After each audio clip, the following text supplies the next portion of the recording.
아침 햇살이 좁은 창문 틈을 비집고 들어오는 단칸방 안으로 조심스럽게 발을 들여놓습니다.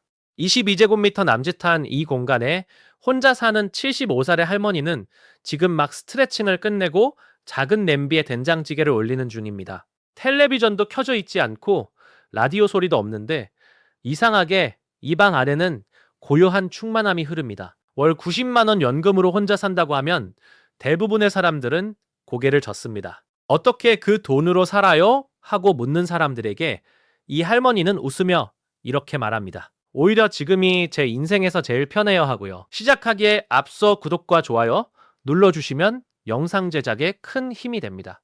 오늘 우리가 들여다볼 이야기는 바로 이 말 한마디에서 시작됩니다. 대한민국에서 70대 이상 인구 중 혼자 사는 독거노인 비율은 2024년 기준으로 전체 노인의 22%를 넘어섰습니다. 5명 중 1명이 넘는 노인이 지금 이 순간에도 혼자 밥을 먹고 혼자 잠들고 혼자 아침을 맞이합니다. 문제는 돈이 아니라 그 안에서 어떻게 살아가느냐 하는 것입니다. 같은 90만 원을 받으면서도 누군가는 무너지고 누군가는 피어납니다. 그 차이가 어디서 오는 것인지 오늘 이 영상에서 끝까지 짚어드리겠습니다. 숫자와 통계가 말하지 않는 진짜 노후의 얼굴을 함께 보시겠습니다. 먼저 현실을 직시해야 합니다. 2025년 가계금융복지조사에 따르면 노인 10명 중 0명은 월 70만 원 이하의 연금에 의존해서 살아갑니다. 노후 적정 생활비로 꼽히는 월 395만 원과는 한참 거리가 먼 숫자입니다. 그런데도 왜 어떤 노인들은 90만 원으로도 하루하루가 천국 같다고 말하는 것일까요? 그 비밀을 풀기 위해서는 먼저 이분들이 어떤 선택을 해왔는지를 봐야 합니다. 돈이 행복을 만드는 게 아니라 선택이 행복을 만드는 것임을 이분들의 삶은 조용하게 증명하고 있습니다. 서울 성북구에 사는 76세의 박영재 할머니 이야기를 해보겠습니다. 남편과 사별한 뒤 14년째 혼자 살고 있는 이분은 매달 국민연금 50만 원에 기초연금 35만 원을 합쳐 90만 원 남짓을 받습니다. 월세 25만 원을 내고 나면 남는 돈은 65만 원 정도입니다. 어떻게 사냐고요? 할머니의 하루를 따라가 보면 그 답이 나옵니다. 새벽 도시에 일어나서 아파트 단지를 한 바퀴 걷습니다. 돈이 한 푼도 들지 않는 이 걷기가 이분의 가장 소중한 루틴입니다. 아침은 직접 밥을 지어 먹습니다. 밖에서 사 먹으면 한 끼에 8,000원에서 100원이 나가지만 집에서 해 먹으면 충분합니다. 점심은 주민센터 경로식당을 이용합니다. 1,000원짜리 점심 한 끼가 단순히 먹는 것으로 끝나지 않습니다. 거기서 만나는 사람들이 이분의 진짜 사회적 연결망이 됩니다. 할머니가 입버릇처럼 하는 말이 있습니다. 밥 먹는 곳이 있으면 외롭지 않아요 하는 말입니다. 오후에는 복지관 탁구 교실을 갑니다. 월 3,000원의 회비로 5명의 친구를 얻었습니다. 저녁에는 유튜브로 드라마를 보고 일찍 잡니다. 이것이 전부인 것 같아도 이 안에 모든 것이 있습니다. 건강이 있고 관계가 있고 목적이 있습니다.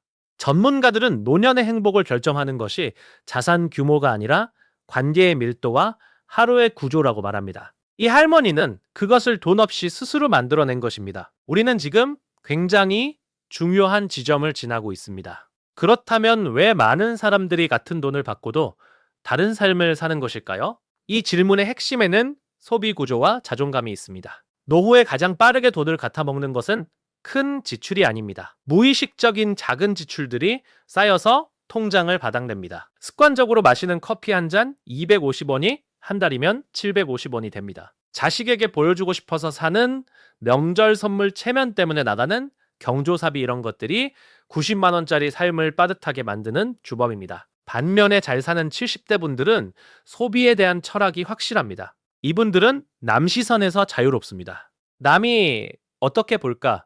이 한 가지 생각에서 해방된 순간부터 지출의 70%가 사라진다고 합니다. 또 하나 중요한 것이 있습니다. 몸 관리입니다. 70대 이후에는 병원비가 삶을 통째로 뒤집어 놓을 수 있습니다. 한 번에 큰 수술비가 모아놓은 돈 전부를 날릴 수 있습니다. 그래서 똑똑한 70대는 병원에 가지 않기 위해 돈을 씁니다. 운동에 시간을 쓰고 음식에 정성을 씁니다. 이것이 가장 현명한 투자입니다. 2025년 현재 기준으로 70대 독거노인이 의료비로 쓰는 돈은 한 달 평균 15만 원에서 20만 원 선입니다. 그런데 꾸준히 걷고 제대로 먹는 분들은 이 의료비가 5만 원 이하로 줄어든다는 통계가 있습니다. 이것이 진짜 절약입니다. 숫자를 줄이는 것이 아니라 병을 줄이는 것이 진짜 절약입니다. 이제 현실의 다른 면도 함께 봐야 합니다. 2024년 한 해 동안 혼자 죽음을 맞이한 고독사 사망자 수는 360다명으로 역대 최다를 기록했습니다. 전년 대비 1% 이상 늘어난 수치입니다. 전국에서 고독사 위험군으로 분류된 사람은 약 17만 명에 달합니다. 이 숫자들은 단순한 통계가 아닙니다. 누군가의 어머니이고 누군가의 아버지이며 누군가의 이웃입니다. 외로움을 느끼는 한국인의 비율은 세계 평균보다 높습니다. 전 세계에서 매년 87만 명이 외로움으로 인해 사망한다는 연구 결과가 있습니다. 외로움은 병이고 그 병의 치사율은 하루 담배 15개비를 피우는 것과 같다는 연구 결과도 있습니다. 그러니까 돈보다 훨씬 무서운 것이 고립입니다. 그런데 여기서 다시 주목해야 할 사람들이 있습니다. 같은 상황에서도 연결을 스스로 만들어내는 분들입니다. 경기도 수원에 사는 72세의 김태근 할아버지는 매주 화요일마다 동네 아이들에게 바둑을 가르칩니다. 돈을 받지 않습니다. 그냥 재미로 합니다. 이것이 이분의 사회적 역할이고 존재 이유가 됩니다. 아이들이 선생님하고 부르는 그 한마디가 90만 원짜리 통장보다 더 큰 풍요를 만들어냅니다. 전문가들은 이것을 역할 기반 정체성이라고 부릅니다. 내가 누군가에게 쓸모 있다는 감각이 뇌의 도파민 회로를 활성화시키고 삶의 의지를 유지시킨다는 것입니다. 돈이 줄 수 없는 것을 관계가 줍니다. 이제 마무리할 시간입니다. 오늘 우리가 살펴본 70대의 이야기들이 우리에게 무엇을 말하는 것인지 생각해 봐야 합니다. 90만 원으로 천국을 사는 사람과 900만 원을 받으면서도 지옥 같다고 말하는 사람의 차이는 딱 하나입니다. 하루의 밀도와 관계의 따뜻함입니다. 돈은 행복의 충분 조건이 아니라 최소한의 필요 조건일 뿐입니다. 이 필요 조건이 채워진 뒤에는 나머지가 전부 선택의 문제가 됩니다. 어떤 사람들을 곁에 두고 어떤 루틴을 만들고 어떤 역할을 가질 것인가의 문제입니다. 2026년 재기 최연금 최대 수령액은 월 347배원으로 인상됐습니다. 여기에 국민연금을 더하면 90만 원에서 100만 원 수준에 도달하는 분들이 꽤 있습니다. 이 돈이 적다고 생각하는 분들에게 드리고 싶은 말이 있습니다. 욕심을 줄이면 이 돈도 넉넉합니다.